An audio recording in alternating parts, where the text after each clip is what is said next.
여러분 행복하십니까? 네. 이 아름다운 가을에 행복하지 못하면 언제 행복하시겠어요? 다 여러분 행복하시고 강건하시길 예수님 이름으로 축복합니다.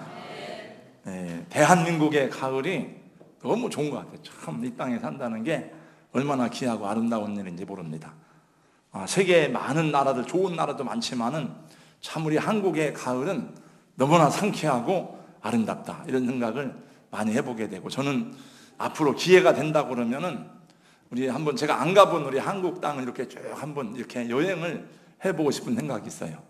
또 대전에 산다고 하는 것도 얼마나 감사한지 모릅니다. 여기 차를 타고 한 30분만 나가면은 참 산과 들, 강과 이런 아름다운 자연이 너무나 좋아요. 우리 북쪽으로 가면은 금강, 공주 그쪽에 아름다운 그런 자연이 나오고, 또 동쪽으로 가면 옥천, 이원 그쪽으로 또 참 그 산이 아름답고, 또 이렇게 남쪽으로 가면 금산 쪽에 가면 또 얼마나 좋은 환경인지 모릅니다. 서쪽으로 가면 논산 쪽에 또 넓게 펴진 들판에 황금들녘을 바라보고, 어디를 가도 참 이렇게 도시 가운데 아름다운 자연이 있는 것을 생각할 때 감사하고, 이런 자연을 주신 하나님께 감사하고, 이 속에서 행복을 누리며 살다가 주님이 기뻐하는 대로 열매 있는 그런 삶을 살게 될 때에 우리 하나님께서 보내신 시간 동안 주님 사역도 잘 감당하고 하나님 주신 자연도 누리고 사람들을 사랑하다가 가면 뭐 후회가 없을 줄로 믿습니다. 언젠가 제가 목양실에 이렇게 앉아 있는데 저희 동료 목사님 한 분이 전화를 해왔어요. 힘이 하나도 없어가지고 죽도 못 먹은 사람처럼, 뭐해? 오늘 설교 잘했어? 아이고 힘이 없네. 오늘 설교를 죽 썼어. 제가 앉아 있다가, 설교가 죽 주는 게 어딨어? 내가 잘했다고 평가하고 생각하면 잘한 것이고, 내가 잘 못했다고 생각하면 잘 못한 거야? 내가 잘 못한 설교 같아도 그 속에도 은혜 받는 사람이 있고, 내가 잘한 것 같지만은 그 시험 드는 사람도 있더라. 그랬더니 하는 소리, 그래, 그렇지. 모처럼 옳은 소리 하네. 그리고 이제 목소리가 조금 생기 있게 변하는 것을 보았습니다. 그런 것 같아요. 우리 느낌이나 생각이 다 맞는 건 아닙니다. 여러분의 느낌이나 생각이 다 옳은 건 아니에요. 나는 잘했다고 했는데 그것이 잘못된 것일 수도 있고, 나는 잘 못해서 죄송하고 부끄러운데 그것이 덕이 될 때도 있어요. 저도 설교가 잘 못하고 설교를 뜻대로 잘 안 된 날은 이렇게 물어봐요. 한 번씩 제 아내한테, 오늘 설교가 왜 이렇게 안 되지? 참 부끄럽네. 그러면 이제 제 아내는 항상 한 번도 맞아, 오늘 왜 설교가 좀 형편없대? 이렇게 말하지 않고, 아니야, 오늘 은혜를 많이 받았는데, 이렇게 얘기해 주는 게 너무나 고맙고 감사합니다. 그러면 그 말 한다고 해서 이미 돌아간 것을 돌이킬 수는 없지만 제 마음에 위로가 돼요, 위로가. 그리고 또 저는 알 수가 없어요. 저는 잘했다고 하지만은, 오늘 설교는 정말 은혜가 됐다라고 하지만 은혜를 못 받는 사람도 있고, 오늘은 내가 그냥 목사님들 흔히 하는 말이 죽 썼다 그렇게 생각하지만은 그건 내 생각이죠. 제 생각이고, 사람들은 그 속에서 어떤 은혜를 받았는지 알 수가 없습니다. 예수 믿는 사람이 교회 생활하면서 제일 아프게 부닥치는 게 무엇인가? 저도 이제 청년 때부터 교회 생활을 하면서 보고 느껴온 것 중에 하나가, 자신의 존재가 증명되고 자신의 가치가 인정받아야 된다는 거예요. 이 죄성이 모든 사람에게 다 있어요. 저도 마찬가지입니다. 입술은 주여 주여 하지만 예수님의 존귀함, 예수가 존귀하되고 예수님의 이름이 귀하게 되고 예수님의 이름이 높여지고, 이것을 생각하고 이것 때문에 가슴 아파하고 그런 것보다도 자기 이름 때문에 아파하고 자기 존재 가치가 인정받지 못하는 것 때문에 괴로워하고 낙심하고 그런 것을 많이 보게 됩니다. 그래요. 우리는 사람들을 그런 걸 원하니까 높여주세요, 여러분. 정말 잘했다, 수고했다. 우리 아이를 또 높여주고 칭찬해주고, 또 집사님 정말 이번에 수고 많이 하셨습니다. 권사님 정말 잘하셨습니다. 높여주면 좋죠. 다른 사람 높여주고 그러면 그런 일이 중요하다고 생각합니다. 그러나 나 자신에 대해서는 늘 겸손하게 낮은 자리에서 섬기고 봉사할 때에 존재하게 되는 줄로 믿습니다. 성경에 복되게 쓰임받은 사람들을 보면은 다 자기를 낮춘 사람들이에요. 모세, 다윗, 요셉, 바울, 베드로. 근데 이분들도 처음부터 다 태어날 때부터 그런 인격을 가지고 태어난 게 아닙니다. 하나님께 연단을 많이 받았기 때문에 그렇게 하나님에 의해서 겸손해지고 낮아지고 그런 게지요. 그래서 하나님이 낮추실 때는 그냥 낮아지는 거예요. 하나님 이번에 낮추려고 그러나 보다. 그러면 혹시 부끄럽고 혹시 모욕을 당해도 막 변명하려고 그러면은 안 됩니다. 저도 그 전에 배우기를, 이제 저도 때때로 성도들에게 오해를 받을 때도 있잖아요. 우리 목사님이 왜 그럴까 뭐 할까, 제가 바르게 한다고 하지만, 그러면 그때는 어떻게 하느냐, 그거를 변명하고 막 한다고 하는 게 아니래요. 그 전에 저도 그런 일을 경험했을 때에 어떤 분에게 선배 목사님에 가서 물어봤더니 그분이 말씀하기를, 목사, 그럴수록 복음을 바르게 전하면 돼. 그냥 복음만 전해. 계속 그거를 변명하려고 막 이 말 저 말 하면은 더 오해를 받으니까, 오히려 또 마귀가 역사하니까. 그래서 저도 그런 생각을 하고 배우게 되었습니다. 그래서 하나님이 낮추실 때는 그냥 다 죽었습니다. 그리고 가만히 있는 거예요. 죽은 사람한테 가서 욕해보세요. 죽은 사람이 막 일어나서 막 성질내고 화내는가. 죽은 사람한테 가서 발로 밟아보세요. 아무 소리 안 합니다. 죽은 사람. 이번에 하나님이 나를 낮추는 거다. 그리고 가만히 있으면 때가 지나가면 하나님이 또 높이실 때가 있습니다. 그래요. 우리 헌신이란 우리 물질에 있는 것이 아니에요. 마음에 있고 자세에 있습니다. 재능이 많다고 헌신하는 것이 아니고, 능력 있다고 헌신하는 것이 아니에요. 바른 마음, 바른 생각, 바른 자세에서 나온 헌신이 진정한 헌신인 것입니다. 여기서 바른 마음, 바른 생각, 바른 자세란 무엇입니까? 그것은 우리는 예수 믿는 사람이니까 하나님이 기뻐하시는 뜻이 뭘까? 하나님이 기뻐하시는 일이 뭘까? 하나님의 뜻을 따라서 자신을 드리는 헌신입니다.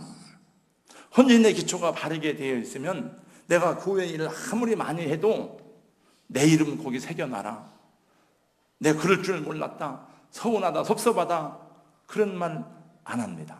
혹시 섭섭할 수 있죠. 그래서 섭섭해도 그냥 서운한 걸로 끝나지, 그 때문에 막 그냥 울그락불그락 하지 않게 돼요.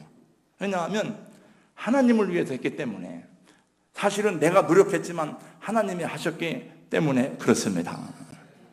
다윗은 어려서부터 하나님을 참 사랑한 사람이에요. 얼마나 주님을 사랑했는지 몰라요. 나이 30에 왕이 되었습니다. 왕이 되어서 법궤를 예루살렘에 모셔왔어요. 법궤는 성전의 중심이에요. 그게. 그리고 어느 날 가만히 생각을 해보니까, 나는 이렇게 큰 궁궐을, 이렇게 좋은 집에 사는데 하나님의 법궤는 저 천막 속에 그냥 모셔놨구나. 이러면 되겠는가? 내가 하나님의 성전을 건축해야 되겠다, 이런 생각을 했습니다. 그 당시에 성막은 휘장으로, 천막으로 만든 거거든요. 근데 수백 년 동안 한 번도 하나님의 성전을 멋있게 건축해보겠다는 생각을 해본 사람이 없어요. 다윗이에요, 처음으로. 그래서 성전을 지을 생각만 해도 가슴이 벅차고 감격스러웠습니다. 그 선지자 나단을 찾아가가지고 말했습니다. 내가 이렇게 해서 성전을 지으려고 하는데 어떻습니까? 그거 참 좋은 생각입니다. 왕의 마음에 있는 바를 행하소서. 그 다윗이 저녁에 흥분이 돼가지고 잠이 안 오는 거예요. 내가 이제 하나님의 전을 건축하게 되었구나. 기쁘다, 감사하다. 근데 아침에 선지자 나단이 찾아왔어요. 임금님, 하나님이 안 된다고 하십니다. 지난밤에 하나님께서 저에게 말씀하시기를, 임금님은 피를 많이 흘려서 성전을 건축하는 일을 허락하지 않으시겠다고 하셨습니다. 다윗이 뭐라고 합니까? 물론 사실은 저는 생각할 때 다윗이 피를 많이 흘려서 성전 건축 허락하지 않은 게 아니에요. 다른 데 있습니다. 하나님은 다윗에게 영원한 성전인 예수 그들을 보여주셨습니다. 근데 다윗이 그 말을 들을 때 왕이, 내가 왕인데 왕이 한다면 하는 거지 뭔 말이 많으냐? 가서 다시 기도해봐. 이렇게 말하지 않았어요. 그대로 다 받아들였습니다. 그게 하나님께서 그렇게 말씀하셨습니까? 아무리 선하고 좋은 일 같지만은 하나님이 하지 말라 하니 안 했습니다. 하고 싶은 마음도 있습니다. 또 선한 일입니다. 능력도 있습니다. 그러나 하나님께서 허락지 않으니까 다윗은 그것을 감사함으로 받아들이고 섭섭해하지 않았어요. 그걸 오히려 원망하지 않았습니다. 이것이 헌신의 자세이고 하나님의 사람, 성령의 감동받은 사람의 헌신인 줄로 믿습니다. 저는 31살의 나이에 대전에 내려와서 개척을 하였습니다. 제가 1987년 4월 11일 날 서울 강동노예에서 송파 송면교회 박대찬 목사님에게 안수를 받고, 이제 한분양은 노회장님인데 안수를 받고 4월 달에 내려와서 4월 30일 날 첫 예배를 드렸어요. 그리고 5월 19일 날 대전노예 이름으로 개척 예배를 드렸습니다. 저는 혼자 생각했습니다. 왜 제가 서울로 내려왔는가? 서울에서는 돈이 없으니까 개척할 수 있는 능력이 안 돼요. 다 알아보니까 너무 비싸고. 그래서 어떻게 할까? 대전에 저희 형제들이 있었습니다. 대전에 형제들이 있으니까 대전으로 내려가자. 대전에는 형제들도 있고, 그 다음에 또 형제들이 내 개척 멤버가 되고 나를 도와주겠지. 그리고 또 대전엔 전세가 싸니까 가자. 그래가지고 가장동으로 내려왔어요. 그러니 여러분, 대전 사람이 저를 좋아할 리가 있겠습니까? 저 오정모 목사가 대전의 영혼들을 사랑하고 기도해서 하나님이 너는 대전으로 가라, 대전으로 파송받고, 대전을 좋아하고 대전에 사명을 받아서 대전을 복음화시키려고 서울에서 여기까지 내려왔구나. 그래도 사람들이 올까 말까 한데 돈도 없고 백도 없어가지고 갈 데가 없으니까 대전으로 온 데다가 제 형제들 때문에 대전으로 왔다고 하니 대전 사람들이 뭐로 동산교회로 오겠습니까? 안 오죠. 하나님이 사람들을 붙여줄 리가 없지요. 그래서 하나님이 저희 형제들을 다 흩어버렸어요. 쫄딱 망한, 그냥 흩어버린 게 아니고 쫄딱 망하게 해가지고 흩어버리고, 그리고 저희 어머니 아버지 가족들만 남았어요. 교회는 너무나 큰 곤경에 빠지게 되었고 이제 우리 교회는 끝났다는 생각이 들었습니다. 아무런 소망도 없는 죽음의 자리였어요. 왜냐하면 텅 빈 예배당에서 아무리 설교해도 그건 공허한 외침뿐이지 정말 제가 생각을 해도 이거는 아니었어요. 그래서 그때 회개를 많이 하고, 저는 생각하기를 저는 그때 난 연단을 다 받았다고 생각했거든요. 근데 그거 다 받은 게 아니었어요. 그때 제가 회개를 많이 하고 금식 기도를 많이 했습니다. 그래서 기도홀에 들어가가지고 수주 동안 낮인지 밤인지 모르고 정말 무릎 꿇고 울면서 기도를 했어요. 그리고 저는 사람 찾아다니지 않고 또 사람에게 구걸하지 않고 하나님 앞에 울면서 기도했습니다. 그랬더니 하나님이 불쌍하게 여기셔가지고 그 기도원에서 내려온 그 다음 주에 서울에서 이사 온 사람 한 사람을 보내주시더라고요. 그러더니 또 몇 주 있다가 또 한 사람을 보내주시고 또 한 사람 보내주시고, 그래서 한 사람 한 사람 모여가지고 오늘의 교회가 된 것입니다. 저는 그때만 해도 막 교회가 막 부흥되던 시대였거든요. 그래서 늘 들은 소리가 뭔가 하면 기도원에 가면 하나님이 구름대같이 벌떼같이 보내주지 막 그래가지고 저는 교회를 개척하면 구름대처럼 오는 줄 알았어요. 구름대는커녕 제가 기도원에 기도 갔다가 벌떼는커녕 벌한테 쏘여가지고 깜짝 놀래가지고 기도하다가 그냥 해가지고 밖에 나가서 가을인데 그냥 누워 있었죠. 이렇게 누워 있었는데 갑자기 손가락이 막 따끔한 거예요. 근데 땅볼한테 쏘인 것 같아요. 그냥 이게 알고 쏘였으면 모르는데 모르고 그러니까 막 놀래가지고 제가 얼굴이 막 붓기 시작하는 거예요. 하나님이 벌떼같이 보내주시기는커녕 벌한테 쏘여가지고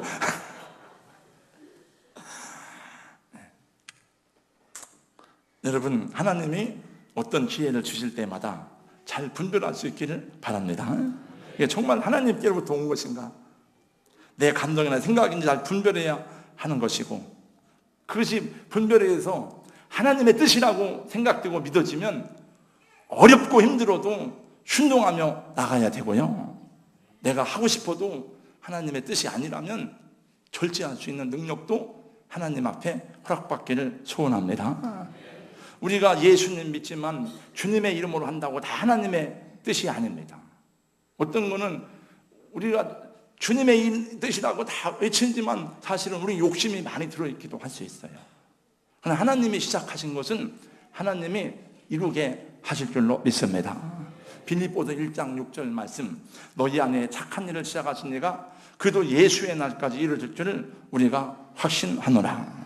하나님이 시작하는 하나님이 완성하십니다. 여러분에게 직분을 주시고 여러분에게 주의 일을 맡기신 분이 하나님이시라면 하나님이 여러분의 직분에 대한 결과도 책임져 주시고 마지막까지 인도해 주실 줄로 믿습니다. 그러므로 두려워하지 마세요. 내가 어떻게 이 직분을 감당할 것인가? 그냥 이 직분 감당하면 돈이나 내라고 하는 게 아닌가? 그런 생각할 필요가 없습니다. 하나님이 이 교회를 세우셨으면 교회를 포기하지 않으실 것입니다.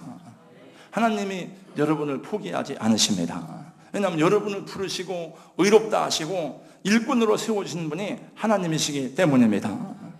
네, 금년에도 우리 교회가 여러 가지 일이 있었지만은 그 중에서 제일로 중요하고 큰 일 중에 하나가 이번 토요일에 있는 임직식이에요.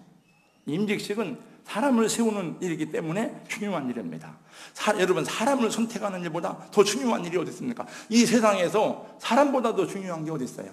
아무리 좋은 환경이라도 사람이 거기 안 살면 소용없습니다. 아무리 좋은 배경을 사진을 찍어도 내 모습이 그 사진에 안 들어가면, 사람이 그 속에 안 들어가면 그냥 풍경일 뿐이지 별 의미가 없습니다. 예수님도 그래서 3년 반 동안 제일 중요하게 여기신 일이 사람을 세우는 일이요, 사람을 훈련시키고 사람을 세우는 일이었고 그렇습니다. 나라에도 중요한 게 뭡니까? 사람을 세우는 일에 누가 대통령이 될 것인가? 그게 얼마나 중요합니까?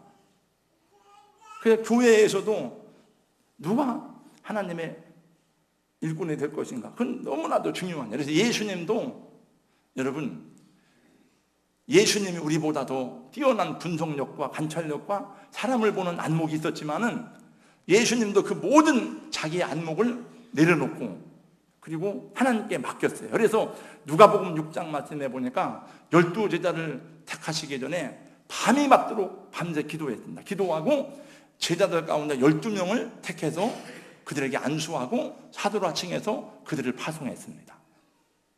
그래서 예수님도 자기의 생각을 내려놓고 하나님께 의탁했는데, 오늘 저도 기도하면서 최선을 다했습니다만 하나님 앞에 임직을 축복으로 알고 또 우리 전체 교회가 기쁨으로 알고 하나님께 영광을 돌릴 때 우리 교회가 한 걸음 도약하고 비전을 이루어가게 될 줄로 믿습니다. 오늘 어떤 태도로 우리에게 맡겨진 일을 순종할 것인가, 이 말씀 중심으로 몇 가지 더 전하겠습니다. 오늘 본문 말씀은 예수께서 인류 구원을 위해서 십자가를 지시는 마지막 한 주간의 시작을 알리는 종려주일에 생긴 일입니다. 예수님의 생애가 한 주간밖에 안 남았어요. 죽으시고 십자가 죽으시고 부활하시는 그 한 주간, 예수님은 제자들과 함께 감람산 벳바게와 베다니 마을에 이르게 되었는데 그 중에 제자들 둘을 맞은편 마을로 보내셨습니다. 그러면서 말씀하시기를, 마을에 들어가면 아직 한 번도 멍에를 매보지 못한 어린 나귀가 매여 있을 거다. 풀어서 끌고 와라. 만일 누가 무슨 말을 하면은 주가 쓰시겠다, 이렇게 말해라. 한번 따라서 해보세요. 주가 쓰시겠다. 이렇게 말하라고 가르쳐줬습니다. 그 제자들 둘이 맞은편 마을로 갔더니 정말 거기에는 한 번도 멍에를 내보지 못한 어린 나귀가 말뚝에 매여 있었습니다. 그 주님 말씀한 대로 말뚝을 풀어가지고 나귀를 끌고 가려고 하는데 주인이 보니까 이게 웬 도둑놈 같은 이상한 사람들이 와서 너의 나귀를 끌어가냐고, 이게 귀한 재산인데. 그래서 아니 왜 당신들 놈의 나귀를 끌고 갑니까? 왜 풀어갑니까? 그랬더니 이들이 말했대요. 주가 쓰시겠답니다. 그랬더니 그 주인이 풀어가세요. 그 풀어갔습니다. 그래서 예수님은 그 어린 나귀를 타고 예루살렘으로 입성하심으로 스가랴의 예언이 성취되었고 마지막 한 주간의 구속사역이 시작되는 종료주일로 예루살렘에 입성했습니다. 스가랴 9장 9절 말씀에 보니까 스가랴 예언 가운데 이런 말씀이 있습니다. 시온에 따라 크게 기뻐할지어다. 예루살렘에 따라 즐거이 부를지어다. 보라 내 왕이 내게 임하나니 그는 공의로우며 구원을 베풀며 겸손하여서 나귀를 타나니 나귀의 작은 것 곧 나귀 새끼니라. 예수님은 어린 나귀를 타고 예루살렘에 입성하심으로 예언의 말씀대로 성취되었어요. 저는 지금까지 목회를 하면서 여기 다 우리 권사님들 또 장로님들 집사님들 뭐 저와 같이 개척을 한 분들은 여기 같은 증인들입니다만은 제가 이 목회를 하면서 느낀 것 중에 하나가 뭔가 하면 하나님의 일은 교회의 일은 하나님이 하시는구나 하는 것을 깨닫고 체험하며 살아왔습니다. 저는 부족한 것이 많고 능력이 한없이 모자라지만 교회가 해야 될 일에 대해서 교회가 필요한 일에 대해서 교회가 필요로 하는 사람에 대해서 하나님이 그때그때마다 보내주시고 채워주시고 함께 하시는 것을 때마다 일마다 경험했습니다. 제가 언제 여러분 한 번이라도 여러분 막 집을 팔아서 헌신합시다 그런 말을 한 적도 없고 저는 그런 헌신을 받을 수가 없어요. 사실은 제 배짱으로는 15평 상가에서 교회를 개척했는데 아까 제가 얘기한 그런 일이 있어가지고 했는데 교회를 2번 이전했습니다. 2번 이전하고 확장했는데 그때마다 꼭 필요한 사람을 보내줘서 일하게 하시고 필요한 조건을 채워주셨어요. 그 15평에서 시작을 했는데 그 다음에 그 뒤에 있는 같이 붙어있는 칸인데 칸막이로 막아가지고 우리가 15평을 썼는데 그 옛날 그 서예실이 있어요. 서예학원이 있었는데 조그맣게 그게 그만둬가지고 그걸 쓰라고 그래가지고 쓸 능력이 안 되는데 주인이 그걸 쓰라고 그래가지고 세를 더 내고 그걸 쓰게 됐습니다. 그리고 그거를 쓰고 몇 년 동안 하다가 교회가 조금 부흥됐더니 그걸 나가라는 거예요. 자기들이 학원으로 쓰겠다고. 그리고 갈 일이 막막하더라고. 돈도 없는데. 근데 어떤 일이 있었는가 하면은 가장주공아파트의 자치회 회장이 누구냐고 하면 구세군 종교는 그 장로님이나 마찬가지예요. 유전복 씨가 지금 돌아가셨는데 그 부인이 우리 교회로 새벽 예배를 나왔어요. 그래서 어떻게 하는가 보면 어떻게 그분을 만나가지고 그럼 부녀회관을 자기가 얘기해 보겠다. 그래서 부녀회관을 78평을 저희가 임대료 70만 원씩 내고 쓰게 됐습니다. 그리고 거기로 이사를 갔는데 우리 학원 인가 받는다고 거기로 가라고 해놓고 나중에 어떤 일이 생겼는가 하면 거기는 학원 인가가 안 난대. 왜냐하면 양쪽 창이 사이드에 있어야 되는데 그게 교육시설이 안 된답니다. 그래가지고 그걸 또 같이 쓰라는 거예요. 그래서 그걸 같이 썼습니다. 그리고 몇 년 동안 재밌게 하는데 또 가장동 아파트가 재건축된다고 가라는 거예요 또. 그래서 한 번도 제가 얘기해서 여러분 예배당 확장합시다. 여러분 성전 건축 그런 게 없어요. 다 그러니까 쫓겨가지고 그래서 갈 데가 없으니까 어떻게 할까? 그럼 우리가 예배당을 건축합시다. 그래가지고 이 땅을 산 거예요. 이 땅을 110평을 때. 그리고 2번에 걸쳐서 예배당을 건축했습니다. 근데 그때마다 하나님이 꼭 사람을 보내주셨어요. 처음에는 제가 그 밴드 치라고 강대상 짜고 다 하려고 하니까 옛날에는 개척교회 목자들이 노가다에 다 했는데 강전수 집사라고 현대건설 소장을 보내준 거예요. 우리 교회. 그분도 우리 교회 안 올라고 그랬어요. 명예식 목사님 그냥 뺀질뺀질하고 내가 왜 이런 작은 교회 가냐고 그랬는데 결국 붙들려가지고 와서 제가 그 새로 입당하는 건물을 이 건물 말고 옛날에 다 자기 직원들 보내가지고 강대상 짜고 밴드 치라고 저는 하나도 안 했습니다. 지금도 우리 교회 건축 기술자들이 여러 분 해요. 이 건물 질 때도 제가 하면은 사기당하고 막 그러죠. 근데 그 집사님들이 있으니까 그런 일이 없는 거예요. 하나님께서 필요한 사람을 붙여주시고 필요한 물질을 채워주시고 감당하기 어려운 일을 만나면 피할 길을 내주셔서 감당하도록 하셨습니다. 주가 쓰시겠다 하실 때에 나귀가 풀렸습니다. 여러분도 여러분의 삶을 주가 쓰시겠다 하시니 내어드릴 때 묶인 것이 풀리고 매인 것이 풀리리라고 저는 믿습니다. 제가 그렇게 믿는 것이 중요한 것이 아니고 여러분이 그렇게 믿어야 될 줄로 믿습니다. 우리 사랑하는 성도 여러분, 주가 쓰시겠다 하실 때에 여러분을 드릴 수 있기를 예수님의 이름으로 축원합니다. 하나님은 같이 일하는 걸 좋아해요. 여러분과 같이, 우리와 같이 일하는 걸 좋아해요. 마음을 닫지 마시고. 요즘에 본 말씀에 큐티 하다가 보니까 에스겔 34장에 그런 말씀을 하세요. 하나님이 내가 너희에게 새 마음을 주고 부드러운 마음을 주고 새 영을 줄 것이다. 원래 하나님께서 이스라엘 백성들을 보고 한 말이 너희는 목이 곧은 백성이로다. 너 이마는 노새와 같구나. 늘 그렇게 이스라엘 백성들은 목이 곧고 노새와 같고 마음이 얼마나 완고한지 몰라. 하나님 말씀을 안 들어요. 근데 하나님께서 뭐라고 하는가 하면은 그들에게 복을 주시기 전에 먼저 주신 말씀이 뭔가 하면 너희들에게 내가 새 마음을 주겠다. 너희 부드러운 마음을 주겠다. 내가 새 영을 주겠다. 여러분, 하나님이 여러분 심령 속에 새 영을 주시기를 축원합니다. 하나님 여러분 마음속에 부드러운 마음 주시기를 주님의 이름으로 축원합니다. 그래야 은혜 받을 그릇이 되고 됩니다. 그게 안 되는데 어떻게 여러분 우리가 복을 받습니까? 하나님의 일하심은 언제나 당신의 나라와 주님의 사역에 기쁨으로 순종하는 사람들을 주로 사용하신다는 것을 저는 알게 되었습니다. 하나님 일은 언제나 예배, 우리도 무슨 일을 하려면 계획을 세우고 예비하고 하잖아요. 근데 하나님은 다 그때마다 준비가 됐어요. 근데 그거를 몰라요, 잘 사람들은. 우리는 예수님의 죽으심을 예비하기 위해서 하나님 마리아의 향유가 귀하게 준비되어 있게 하셨습니다. 스가랴 9장 9절의 예언을 성취하도록 하기 위해서 베다니 맞은편 마을에 어린 나귀가 준비되어 있었습니다. 그 나귀 주인은 예수님의 제자들을 잘 모릅니다. 예수님을 잘 몰라요. 예수님의 제자들을 보내기 전에 그 주인과 먼저 약속한 게 아니에요. 내가 제자들을 보낼 테니까 제자들이 물어보면 풀어줘라. 약속한 게 아니에요.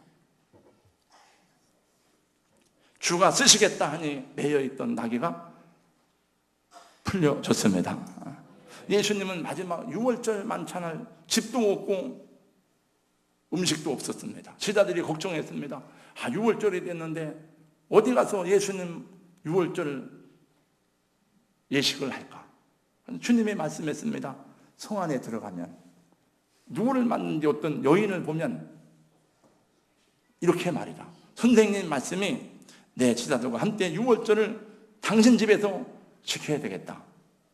그 말씀하셔서 가서 너무 막연하잖아요. 근데 가서 보니까 물동이를 지고 가는 여인이 있길래 말했어요. 여보시오, 우리 주님께서 말씀하기를, 선생님이 말씀하기를 당신 집에서 6월절을 보내겠다고 하십니다. 그랬더니 누군지도 모르는 거예요. 제자들은. 이 여자가.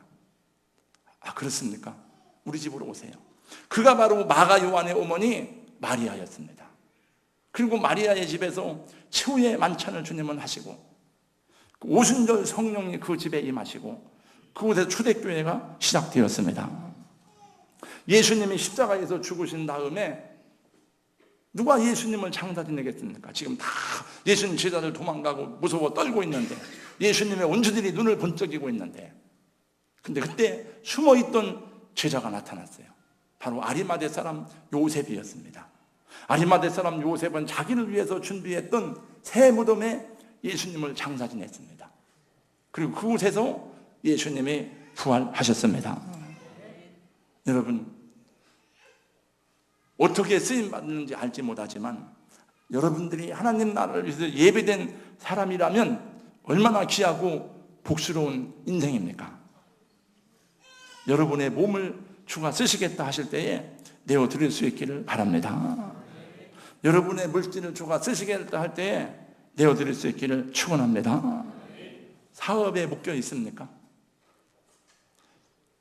건강에 묶여 있습니까? 풀어지지 않는 문제로 묶여 있습니까? 주가 쓰시겠다 할 때에 풀어지는 역사가 임하기를 예수님 이름으로 축원합니다. 그래야 돼요. 아무리 훌륭한 재능을 가지고 있으면 뭐 하겠습니까? 우리 인생의 잠재 능력을 불과 몇 프로밖에 쓰지 못하고 간다는데 다 쓰고 가야죠. 다는 아니더라도 80%까지 쓰고 가야죠. 아무리 건강한 육체를 가지고 있어도 주를 위해서 쓰임받지 못하는 것은 하나님 나라하고는 아무 상관이 없습니다. 여러분, 하나님이 얼마나 능력이 많으십니까? 하나님은 천지를 창조하신 분입니다. 우리도 어떤 일에 막 숙달되고 능력 있는 사람은 그 일에 숙달이 안 되고 미숙하고 그런 사람 같이 일하는 게 불편해. 오히려 혼자 하는 게 나아요. 혼자 하는 게. 그래서 우리는 때때로 하다가 이제 그만 나 혼자 하게 할 수도 있습니다. 하나님은 우리하고 일하는 게 하나님은 오히려 우리가 거추장스러운 존재예요. 우리가 오히려 하나님 일을 방해할 수도 있어요. 하나님은 그렇게 생각지 아니하시고 마치 아기들이 소꿉장난하고 놀 때에 엄마 아빠가 같이 놀자, 같이 놀아주고 같이 하는 것처럼 하나님께서는 부족하고 미련하고 우둔한 우리를 같이 불러가지고 같이 일하시기를 원하시는 것이 하나님의 뜻이고 하나님의 은혜인 줄로 믿습니다. 그래서 우리의 것을 빌려서 하나님 나라를 이루시는 주님이세요. 임문혁 씨가 쓴 빌려 쓰는 사람이라는 시가 있습니다. 제가 그 시를 잠깐 낭독해 보겠습니다. 당신을 위해서는 작은 낙이 한 마리도 기르지 못한 목자요 가난한 자요 감난산 벳박에 맞은편 마을 나귀를 빌려 타셨네. 때가 가까워지다들 함께 내 집에서 유월절 시겠노라. 그리하소서 집도 없는 목자여 물동이 구하는 여인의 다락방을 빌리시고 온 세상의 죄도 다 빌려서 죽어갔네요. 사흘 동안 무덤도 빌렸으니요. 너희도 빌려 쓰는 자라고 가르쳐 주시니요. 생명을 빌려서 그 안에 모든 물건을 다 빌려서 아내도 자식도 지위도 다 빌려 쓰는 것인데 우리는 오늘 무엇을 당신께 빌려 드리릴까? 여러분, 무엇을 주님께 빌려 드리시겠습니까? 만약에 대전시장이 와서 오 목사님 뭐 좀 이것 좀 하나 빌려주세요. 그러면 안 빌려주겠습니까? 빌려주죠. 대통령이 와서 말하면 안 빌려주겠습니까? 빌려주죠. 하물며 하나님께서 너 한번 네 몸 좀 한번 쓰자. 너 이번에 좀 성가대 한번 해야 되겠어. 이번에 안내위원 좀 한번 해야 되겠어. 너 이번에 이것 좀 한번 하면 좋겠다. 그러면 여러분 그걸 안 드리겠습니까? 이거 바빠요. 좀 한가한 사람 찾아보세요. 그게 아니에요. 하나님의 일은 원래 바쁜 사람이 하는 겁니다, 여러분. 할 일 없는 사람이 하는 거예요. 할 일 없는 사람은 안 합니다. 저도 옛날에 그런 말을 들었어요. 바쁜 일일수록 바쁜 사람에게 맡겨라. 저 사람 할 일 없으니까 맡기면 일 안 됩니다. 바쁜 사람이 주의 일 하는 거예요. 그리고 제가 보니까 우리 집사님들도 다 장로님들 바쁜 사람이에요. 다 사업한다고 뭐 한다고. 그러니까 핑계댈 게 없어요. 성경에 보면 수많은 믿음의 영적 고장들을 만나는데 노아, 아브라함, 모세, 다윗, 사무엘, 베드로 이런 사람 만났는데 그 이름 앞에다가 능력의 사람 노아, 능력의 아브라함 말을 붙여보세요. 그게 말이 잘 수식어가 정확하진 않은 것 같아요. 의로운 사람 아브라함, 의로운 사람 베드로 안 맞는 것 같아요. 베드로가 뭐 의로워요? 다윗이 뭐가 의로워요? 근데 거기다가 순종의 사람 아브라함, 순종의 사람 베드로, 순종의 사람 노아 붙이면 말이 됩니다.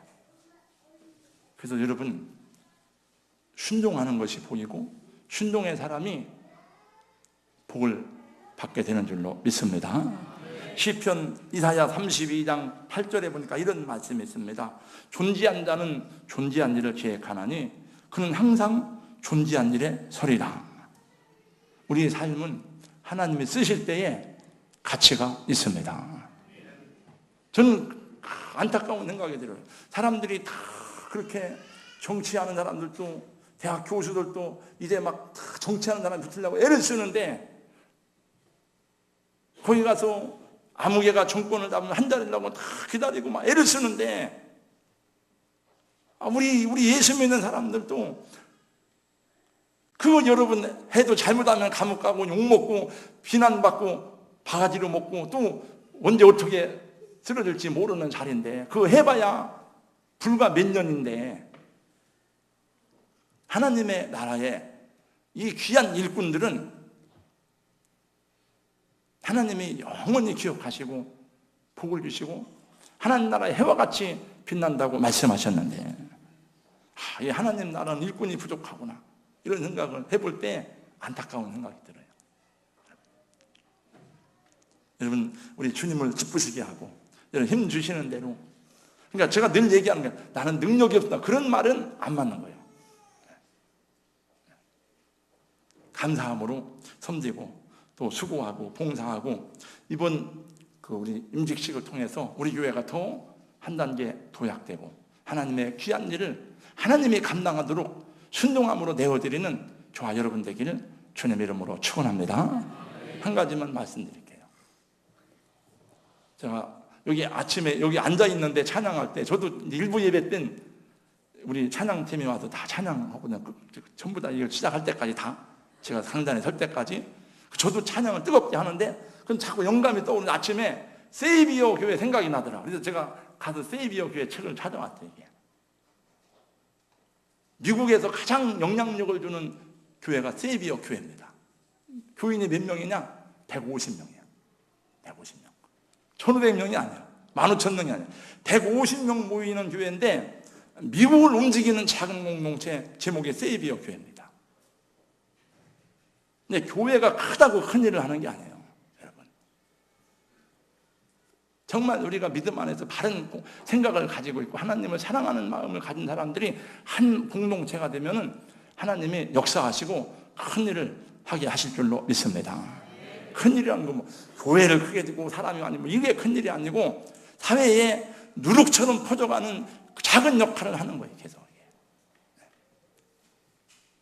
그래서 저는 이 임직식이 교회의 축복이 되고 기쁨의 잔치가 되고 받는 분들도 기쁨이 되고, 우리가 투표해서 이분들을 세웠으니까 성도들도 기쁨으로 이분들을 축하하면서 기도하면서 행복한 축제의 잔치가 될 수 있기를 예수님 이름으로 축원합니다. 기도하겠어요. 하나님 감사합니다. 예수님을 태운 어린 나귀는 한 번도 멍에를 내보지 못해서 힘을 싣고 가본 적이 없었지만은 주님을 태우고 다리가 떨리고 놀랐지만은, 그러나 흔들리지 않고 예루살렘을 향해서 예루살렘 성문을 통과하고 사람들의 호산나 소리를 들을 때에도 떨지 아니하고 자기의 목적지로 갔습니다. 하나님, 돌아보며 생각할 때 우리는 어린 나귀처럼 잘 할 줄도 모릅니다. 말도 할 줄 모릅니다. 능력도 없습니다. 돈도 없습니다.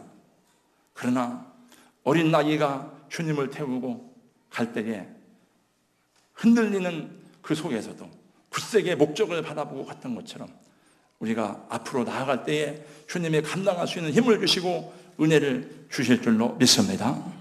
하나님, 주께서 쓰시겠다 하니 묶여있던 나귀가 풀렸습니다. 주님께서 쓰시겠다 말씀하실 때에 풀리는 역사가 성도들의 가정 위에, 사업장의 자녀들에게 일어나게 하여 주시옵소서. 축복하여 주시옵소서. 하나님 말씀이 어떻게 실현되는지 그 원리를 삶 속에서 경험하는 모든 주의 종들과 성도들이 되게 하여 주시옵소서. 예수님 이름으로 기도하옵나이다. 아멘.